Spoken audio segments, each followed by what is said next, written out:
पुणे शहरात सकाळपासूनच जोरदार पावसाला सुरुवात झालेली आहे। आपण पाहतोय की सकाळपासूनच पुणे शहरातल्या अनेक भागांमध्ये पावसाच्या सरी ज्या आहेत त्या कोसळताना पाहायला मिळतात। सकाळच्या सत्रामध्ये अनेक भागांमध्ये पावसाने जोरदार हजेरी जी आहे ती लावलेली होती, मात्र सध्या पावसाचा जोर काहीसा कमी झालेला आहे आणि रिमझिम पावसाची बरसात जी आहे ते आपल्याला स्वारगेट चौकामध्ये पाहायला मिळते। आपण पाहतोय की रिमझिम पावसामध्ये हे सगळे पुणेकर जे आहेत आपण पाहतोय की ऑफिसच्या कामाच्या निमित्तानं बाहेर पडलेले आहेत, मात्र पावसापासून बचाव करण्यासाठी रेनकोट त्याचबरोबर छत्रीचा वापर करून पावसापासून बचाव करताना पाहायला मिळतात।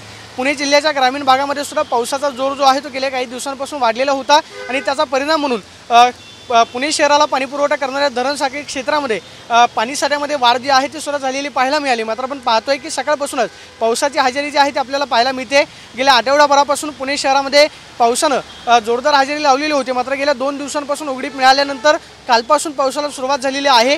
स्वारगेट त्याचबरोबर कात्रज धनकवडी पेठांच्या परिसरामध्ये ही पावसाची बरसात जी आहे ती आपल्याला पाहायला मिळते। जर कदाचित पावसाचा जोर असाच कायम राहिला तर पुणे शहराला पाणीपुरवठा करणाऱ्या धरण साखळी क्षेत्रामध्ये सुद्धा पाण्याची वाढ जी आहे ती होऊ शकते। मात्र सकाळपासूनच पावसाची बरसात जी आहे ती आपल्याला पुणे शहरामध्ये पाहायला मिळते।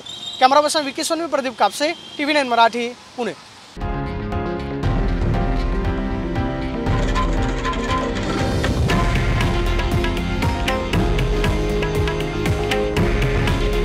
हे आहे देशातील नंबर 1 न्यूज नेटवर्क आणि आपण पाहत आहात TV9 मराठी। काळजी तुमची, हित महाराष्ट्राचं।